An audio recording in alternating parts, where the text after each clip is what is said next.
Welcome back to another episode in GM Future Podcast. I'm your host, Duque, and today I have Jeremy Bonewitz with me. He's a recruiter with Terracon, and we want to talk about some of the things that you as a student, you as an engineer looking for a job can do to really maximize those opportunities and and just get better at finding that next job. So I want to start there, Jeremy. Just tell us a little bit about your background as a recruiter, where you came from, and how you got here in this position. Yep, yep. Every recruiter has a story because no one goes to school. There's no school to go to recruiting, so everyone kind of has their own little story about how they Hmm. fell into this industry. I have an interesting story myself, but I won't bore you with that. But I've been in recruiting for 14 years, a little 14 years. Two of those years were spent on the agency side, and for the past 12 years, I've been mainly working for various engineering consulting firms.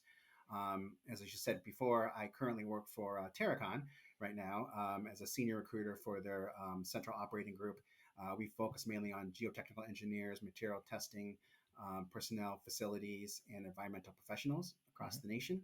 But yeah, I enjoy what I do. I enjoy the company I'm with. I just love everything about the ASCE world, and looking forward to. Gosh, I'm hoping to get another. I don't know, maybe eight more years left in Yep. me before I hit the retire button. So we'll see. But it's been great so far. Yeah, so I mean, being in the industry of, I mean, the engineering, construction, architecture, did you have a background in any of these fields, or was just I'm Oh, interested in recruiting, I'm interested in the technical field, and maybe just walk us through maybe some of the challenges you face. It sounds like you are not in the industry. You didn't like became an engineer and then wanted to be a recruiter. What were some of those challenges trying to recruit these technical yeah, people? yeah. So when I started on the agency side, I started in engineering. That was the very first thing I recruited in, Hmm. and it was 2008. So you can imagine the Great Recession was going on back then. The economy was in the tank, so it was really hard to recruit. 2008, 2009. I moved into another department within that company. It was more the professional side, so finding things like admin assistants and bankers. I actually ended up leaving the agency because I didn't, to be honest with you, I didn't know what I wanted to do. I liked recruiting, but I didn't love recruiting. Hmm.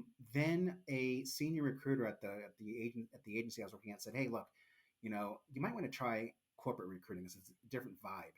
Hmm. And so I'm like, okay. And like, we have an opening up at this one company.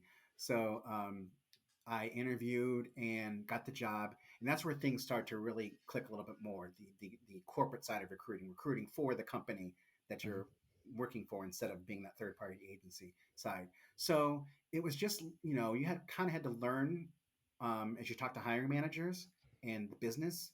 And that's kind of whatever, and even to this day, you still keep learning. So it's an ever going learning thing. I'm learning as we go. Like, what is a compliance engineer, which I had no idea what that was when I started here, at Yeah. Terracon. We do a lot of compliance and remediation. So I had to learn that. So it is continuously learning.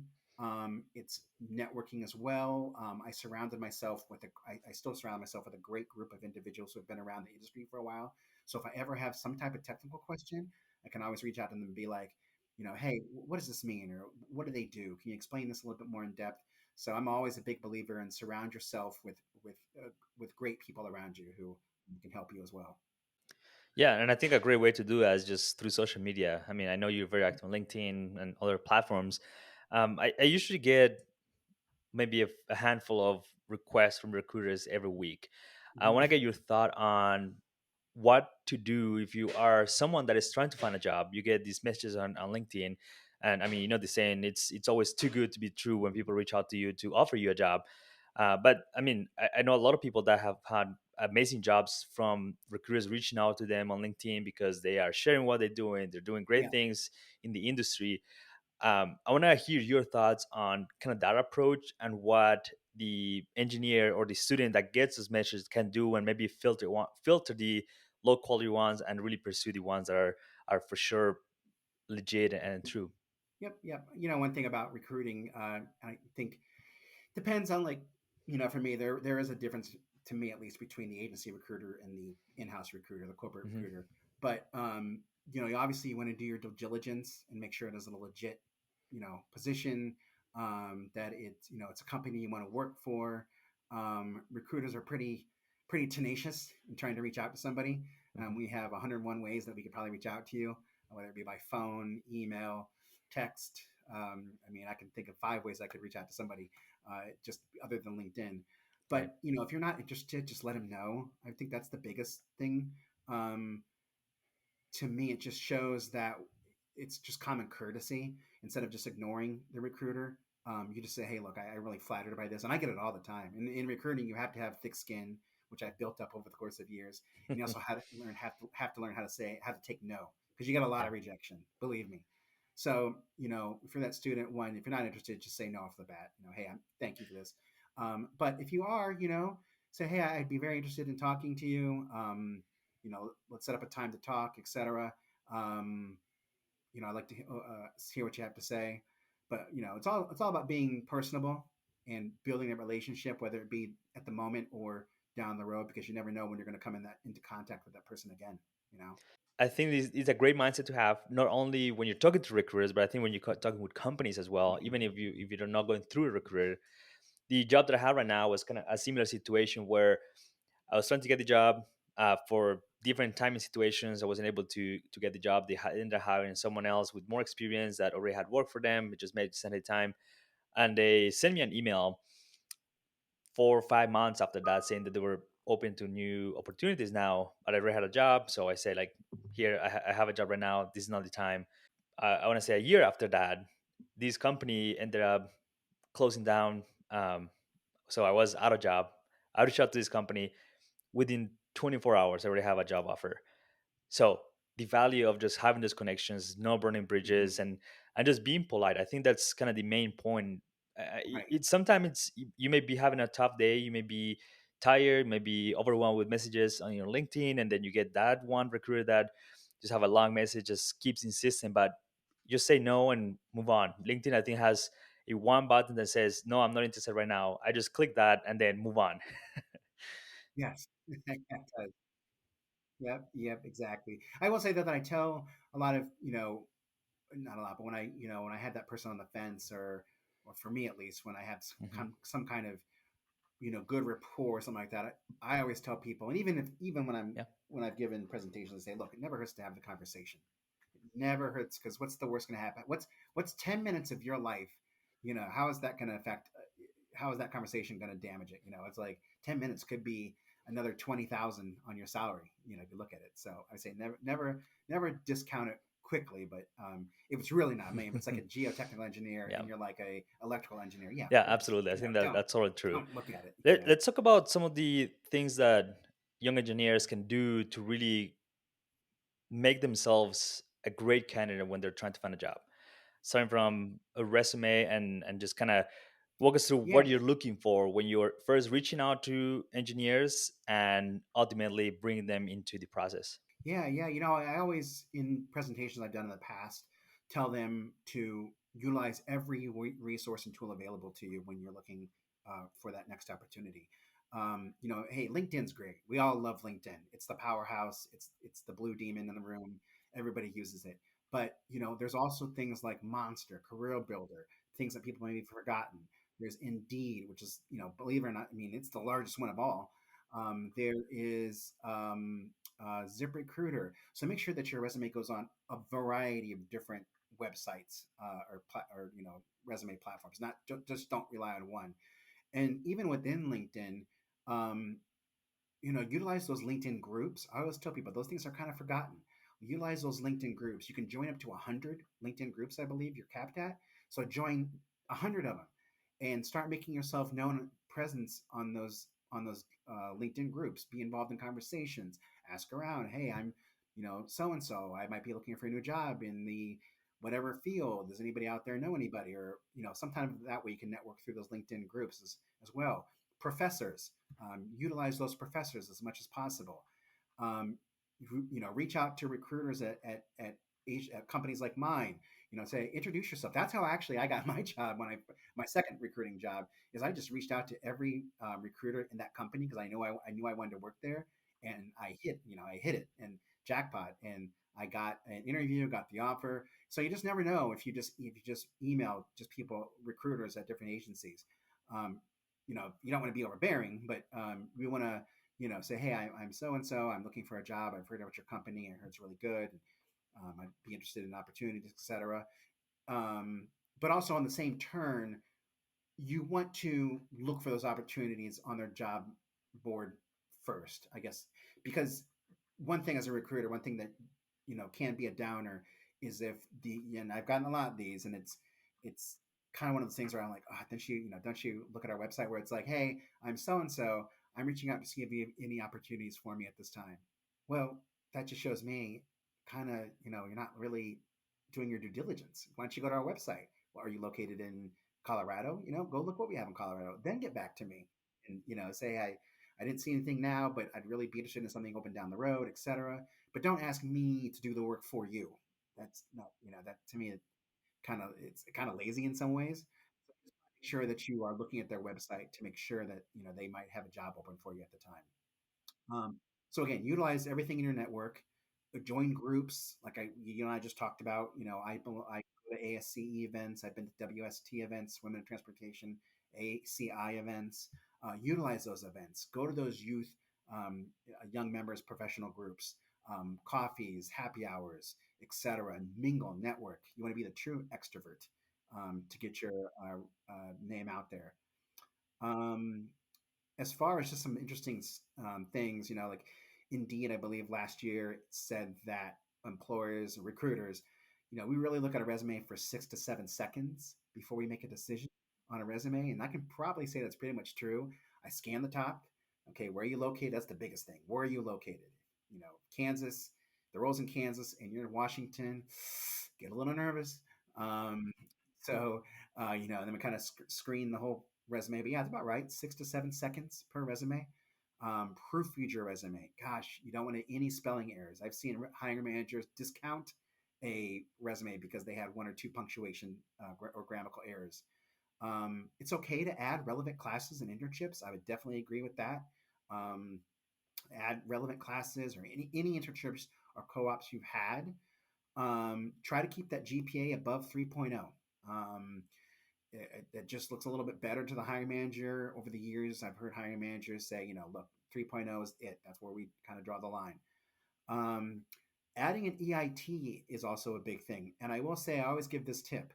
Um, if you don't have the EIT, but you plan to sit for the EIT, put that on there. Put that on there at the top somewhere, planning to sit for EIT spring 2023, or planning to sit for the EIT in March of 2023, or if you know the exact date, because that shows at least us and the hiring manager that there is some drive that you want to increase your knowledge and get that license. Because I think at the end of the day, they're looking for people who want to move on to get that PE license. It To me, it's kind of always, I feel kind of strange when I see a resume and they have like 15 years of experience in an EIT. Nothing wrong with that at all, but I'm just saying, well, why didn't you get your PE license after 10 years? Um, Contact information, make sure you put your contact information on there. Um, Try not just an email, but I mean, an email and a phone number is best.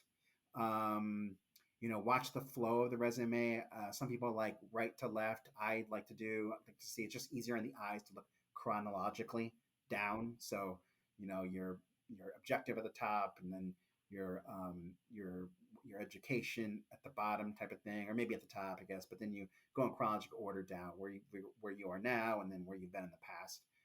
Don't put a picture on a resume. Um, we don't need to see, your smiling teeth. And always be sure to put references on a resume. And that can also include a professor. And even if you don't have any real world experience and you've worked at, UPS or Target or something, put that down. I take a reference from a manager of some company, because they'll know how you work. And if you have a strong work ethic, I always think if you have the work ethic and you have the desire to work really hard and the attitude, we can teach you the aptitude. And I always stress that with any hiring manager I'm working with. If they have the 80% of what you're looking for, they're missing the 20%. Trust me, you can teach them on that 20%. Mhm. Yeah, yeah, absolutely. There's a lot of things that resonated with me there. Um, so when I started my journey as a structural engineer, I didn't really have like any real relevant experience related to structural engineering. I had a undergrad and I had a master's, and I think, a great GPA at that time. What are your thoughts on kind of that kind of situation where you may not have enough experience to show where you want to be working? I still listed all the things where I went and any relevant skills that applied to what I was going to do in the future. And again, the solid GPA was a great add on there. And the opposite scenario where you have a great GPA, or not as so much great GPA, maybe under three, like you were talking about, but you have a great experience, you have great references, and how do you balance that resume to show the best of the GPA and your experience? Yeah, it's it's always the double-edged Mhm, sword there. Um, I think if you have a great GPA, I think if you can just include a couple courses with you, in that resume and some references, nobody. I think it really goes on to the interview.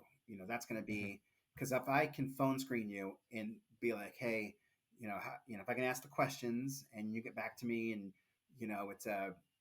it's just a gut feeling sometimes. Sometimes it is, and it's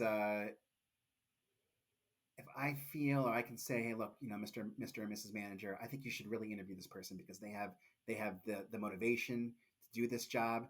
Now, let's say that it's not a great GPA, but I'd be like, look, they've done this, they had this course, and they have this course. Why not interview them? Because I think that right. you might find a diamond in the rough. So it's really, boy, it really depends on the recruiter and what he knows that the hiring manager is looking for. Mhm, Like there's not one fits all there. It's kind of how I may look at a resume and be like, boy, this person looks pretty good, but the recruiter next to me might look at the same resume at another company and be like, no way, I would never accept this. right. It's a really challenging question to ask. But like I said, if you can include a strong GPA. And don't get me wrong, if you have something under than 3.0, I mean, as long as it's not like a 1.5, or something, you can list it if you want. But if you have a 3.0, you want to make it shine. But the coursework Yeah. as well, references, co-ops, internships, those are all big things as well. So it's the entire package. It's not the one thing that's Right. going to torpedo your chances. You know, so that's what I would say. Yeah, yeah. I totally agree. And I think that's kind of what I heard in the past. And obviously, when I was applying to jobs, kind of that's what I saw. Like, again, you have like this list of, it's like when you're looking at the job description and say, you need these. You don't need 100% of those Right. skills or knowledge. You just need to hit most of them. And you are going to be kind of in the ballpark of, okay, he's a hard worker. He knows about the technical stuff. We can teach him some of the other stuff and back and forth. So it's not about having everything perfect. It's about explaining how you bring value to a company. And I think there are a couple of things that I want you to touch on like personalized resumes, meaning you don't have a general resume that you send everywhere, but you craft your resume based on the job description, Exactly. including some of those words that are in the requirements, as well as I think another great way to improve your resumes by adding your LinkedIn profile Yep. so they can check you out. If you are active on LinkedIn, obviously show that you are interested in the field, you are helping others, you're building a resume beyond just your one page resume. Yep. And you hit the classic line, the very first thing you said there, because what ends up happening, and I advise anybody against doing this, is what we call in the recruiting world a serial recruiter, or a serial applier to a role, where that person literally has like a degree in, oh, I don't know, we'll just say mechanical engineering, and they're applying for like the geotechnical engineer, or they're applying for just the rocket scientist at whatever position. it's Right. it's the person that just keeps on applying, hopefully will land on something, because then we as recruiters think, well, that person's not serious. They're applying to every role that's not even remotely what they're doing, Mhm. or what they're looking to get into. So I'd really advise not being that serial applier. Concentrate, like I said, concentrate on what you're looking to do, tailor your resume, craft your resume towards that, what your objective is and what your future career ambitions are. Make sure that you have the right company that you're sending it to, because I've seen resumes given to me online that say like, I'm looking to work at this company, and I'm like, well, you sent it to me and that's not us. So make sure you reread that again. But yeah, really apply to what you're looking to do, and your background and your work. Don't apply to something that's clearly not a fit for what you're looking to do. And then like I said, the other things that I try to give tips on were, again, you know, don't ask if there's a job at the at the office that you're, that you're looking to work in. Go to the site, do your due diligence.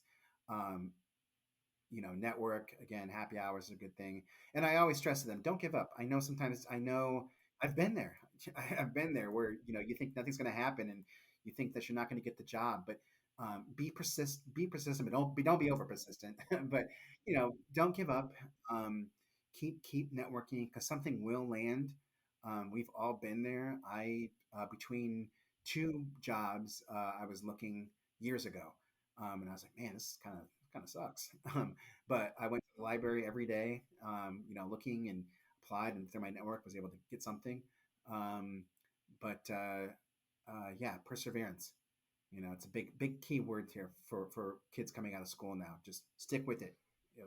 You'll get something. Yeah, and I said, like, I think engineering, we have been a little spoiled because there's a lot of jobs out there. I know there's a lot of people applying for jobs, Hmm. but I feel like other industries is a lot harder to really find a job in this market right now. I mean, I think we are desperately hiring people. I'm sure you are desperately hiring people. I feel like every engineering firm is desperately hiring people because we have a lot of jobs and a lot of work that needs to be done, and you need to find ways to really stand out because there's a lot of people applying for these jobs right now, and it's really easy to just send your resume and hope for the best, but do the things that are really gonna make you be that top candidate that gets the interview and gets into the process. Yep, absolutely. I think I still keep in contact with a lot of my uh, in this industry. Being in civil engineering, I see is kind of it's kind of a industry where people know a lot of each other, and I still keep in contact with all my recruiters that I've been around over the course of over a decade. And they're saying the same thing. They're like, "Oh my gosh, it's crazy." We're recruiting just as much as as much as you are, Jeremy. I'm like, yeah, and it's tough finding these people, and so yeah, you're right. Everybody's looking for the same pool of talent, and it is a challenging market out there. I would say, going back to another question you had about standing out from the crowd, it is building that relationship with that recruiter, with that company. Having a check in once, maybe every 4 or 5 weeks, with them. Hey, I'm not, because you don't want to over pester a recruiter, because we are busy, we are really busy, but you don't want them to forget about you. So whether it be a quick email, hey, just checking in, want to check in, make sure you didn't fall off your radar, perfectly fine with that. Now, one thing I do, which I'm sure some other recruiters do it, I do try to answer and a good recruiter should, a really good recruiter should answer every LinkedIn message, every email, respond in some aspect or some way, and take a time if they have it to take a call. I've done it lots of times where I always try to block out time on Fridays afternoons if I can, to say, hey, look, somebody emails me. I had one last week. I'm really interested in talking about roles at Terracon, yada yada. I'm like, oh, check our website out, and kind of give them the check our website out and blah blah blah routine. But then they come back and say, I checked it out. Would you be interested in talking further? And I'm like, sure, because I feel that that's just a respectful thing to do. So if any, and I've done it a lot of times, people like, can I have 5 minutes of your time? Why not? What is it going to do to me? 5 minutes of my time, 10 minutes, not going to kill me. So I always try to carve out Fridays for listening to, or talking to potential candidates coming out of school. Because I know how I was at one point coming out of school. God, I don't want to date myself, but I know that feeling, and you're so nervous. So I try to give it back and be like, hey, look, you know, here's the real deal. Here's how I can help, etc. Any way I can. And I think a good recruiter should do that. Yeah, absolutely. And I think it also shows that you're not just there on a transaction. You're there, maybe like if the recruit doesn't work, at least you give them a little feedback. You have the conversation, like, here, maybe some things that you can improve, maybe some things that Yeah. you can do better next time. I think Yep. that's a great way to not make it all about you hiring someone, but at the same time, you have that network, you grow your communication, you'll do all those great things. Let's talk about the interview process. Once you get the job, once you get the interview, you go into the resume, you have a great resume, you have sent resume to multiple companies, they're personalized, they're great, you're starting to get interviews. And what's the best way to prepare for those and Sure. go through the interview? Yeah, sure. Yeah. I used to have a, when I used to give some talks at different universities, I used to give a pre and post interview tip guideline for them and be like, here's what you need to know. So right at the bat, without question, know the company and the role you're interviewing for. Do your quote unquote pre-search, as I call it. So know the company, know what they do. Try to find any financials you can on them. Know a little bit about the hiring managers. Normally, a good recruiter will set you up with who you're going to be talking to and give you the titles of who they are. So in my emails, I'll say, hey, you know, Larry, you're meeting with Tom Smith, who is our department manager for et cetera, geotechnical, whatever. So one, I guess, do your due diligence, know the company. You don't want to be that person when I call up or a recruiter calls up and says, hey, I saw you apply for a geotechnical role at Terracon, and then be like, who, what, I don't remember. So that's a big red flag. um, again, ask the recruiter for the list of names of the interview team, and be sure to those team members up on LinkedIn. um, and maybe try to get some other information from the recruiter as well. How long have they been there, and etc. Um, ask the recruiter for for interview tips, if any, and have them coach you so you're better prepared. So again, that's another way to kind of stand out um, uh, in the interview. One big thing, it's always better to be early than on time. I think that's an old saying, and even in work, you'd rather be early than on time. Because if you're on time, you're late. So try to be there at least 20 minutes. Take at least 3 to 4 copies of your resume with you. Be professionally business attire for both men and women. Um, have a list of at least 3 to 5 questions for the interview team. You don't want to be like, well, any questions for us? And you're like, no, not really. No, have at least 2 to 3 questions that you can ask. Just no, there's no such thing as a dumb question, at least in my opinion. So just ask away. Um, Follow up with the hiring team. One good thing to say, maybe as you're shaking hands with everybody. So hey, I'm really excited about this offer. When can I expect to hear something next? And try to get that out of them or the recruiter. Um, try to get what the next step is in the process. Um, don't get discouraged if you do not get an offer. I will say that. Again, everyone's looking for talent. There are a lot of students coming out at the same time. Um, so if you don't get that first one, don't worry. There's other opportunities out there. Believe me. Um, Another trick I tell people is to have a thank you card ready to go. So you filled out the thank you card. Thanks for interviewing me. Blah blah blah. You have that little paragraph in there.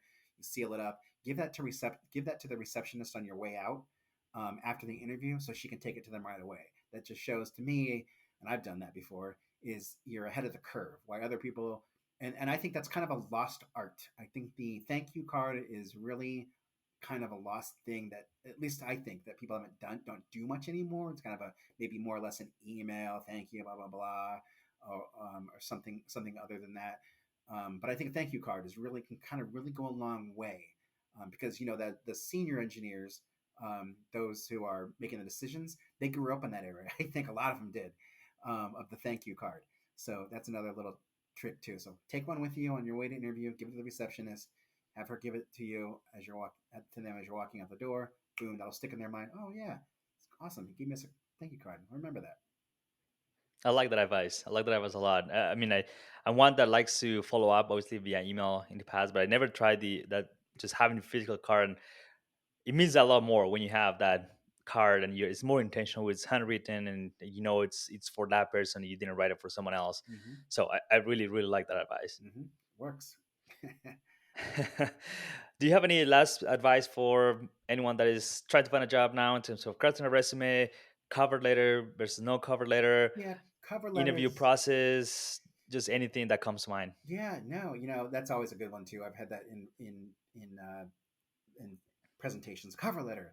I think if it my rule. This is my opinion. My rule of thumb is, if it's a cover letter is needed, I think, if you're looking for a role outside of the state you're looking for, I think that Hmm. is key because we don't know as recruiters. You could be in Missouri and looking for a job in California, but you have a Missouri address. I want to know why you're looking to move to California. So, I see. a small paragraph, hey, I'm looking to move to California because of my family or because of something. Um, even if I don't know, maybe even if it's the beach and sun. I mean, that's I would love to move there because of that. But yeah, to me, I think a cover letter would probably be more aligned for that. Other than that, we never, as recruiters, it just kind of goes by the wayside. Just okay, kind of a thing. But we are coming upon a challenging market, no doubt about it. With the economy, we don't know what's going to happen in 2020, 2023. We're still hiring like crazy. I think all of my counterparts at other companies are still hiring. So there are good jobs out there. Just got to be able to look for them and do your due diligence. Go to their websites, come to our website, and look for the opportunity. And again, if it's not there, just don't give up. Keep utilizing your network because when I was coming out, it was fax machine and maybe Monster, but now the kids coming out. Is it generation? Is it Generation Z now? Are we at Z or what are we at now? They have so many resources to be able to communicate with and to find that opportunity. And as the saying goes, the world's your oyster at this point. So Right. good luck. And again, if people can find me on LinkedIn, Jeremy Bonewitz, if they want to connect with me, I'd be happy to connect with them and give them any types of tips and advice. And I think I always leave on a last note too when I'm talking to somebody, whether it's my company or whether it's another company. I just want you to get the job, really, Yeah. because we need solid engineers in our industry. And I think I just love the industry so much, belonging to all these ASCE groups, and I immerse myself in readings like civil engineering. Shoot, what am I? Don't have them with me, but I have like four different articles I read. I have Yeah. four different websites I read on ASCE Source is a good one. ENR magazine online is a good one. So just immerse yourself in that and do it, Yeah. just to know the business and stuff. Yeah. I think that's totally true. And just realizing that there's a lot of people out there that want to help you, even if they can't like literally help you find a job or get you in their company. They want to see you succeed, Yeah. and that means that there are probably other people that don't want that for you, and they won't get really far in this industry as a recruiter, as an engineer, as just in life in general. People around you, like I know a lot of engineers that will love to just have a conversation 5, 15, an hour to really walk you through what are some of the challenges you're facing finding a job. What can you do better? What are some of the things that you can improve to give you the best chance to get the interview, to get the job? It's just a matter of keep looking, don't get discouraged. There's a lot of people out there still looking for jobs, finding new opportunities. Companies are in need of jobs. So that's something that I don't think is going to go away in the near future. I have one last question for you, and that's how can we continue engineering our future? Just being our future. Wow. Um, Good question. I would say just being persistent, um, growing, utilizing the resources and tools that we can to make our communities uh, and our lives better. Engineering is a great field to be in. You change the world. Engineers change the world. I look at stuff that our company does or past companies and be like, wow, that made a difference. Think about it that way. You are making a difference if you're a civil, structural, mechanical, electrical. You are changing the world. And for that, one, I say thank you. And two, keep on motivating others. Yeah, absolutely. And I think it's great to hear what you're doing as a recruiter, trying to get people in these positions. I know your job is important. People are lean on you to find new opportunities. But I think at the same time, there's a lot of people that fear recruiters because they are reaching to people. Sometimes they don't know if it's true, if it's not. But at the same time, I think it's very important to just realize recruiters are really important to find jobs, and I really appreciate all the knowledge you shared with us today. Again, where can people find you, connect with you if they're looking for new opportunities, if they're trying to find something new? Where can people reach out to you? Sure. I'm on LinkedIn. Like I said, Jeremy Bonewitz, Bonewitz. I'm also on Hmm. Instagram, Facebook. All of those are professional. Twitter, but Twitter and LinkedIn are also the big ones. Feel free to connect Awesome. with me, and yeah, go from there. Yeah. Thank you so much for coming to the podcast. All right, thank you. Thanks for having me. I appreciate it. If you really enjoyed this episode of the Engineering Future podcast, you're going to love the content we have over our website at luisfelipeduque.com. You can find the link in the description of this episode as well as the show notes at luisfelipeduque.com/podcast. Every episode comes packed a lot of links, a lot of information. So you can find all the show notes and all the information related to this episode over at luisfelipeduque.com/podcast. Thank you so much for coming back to this episode. Thank you, Jack Winters, for the music. And as always, let's continue engineering our future.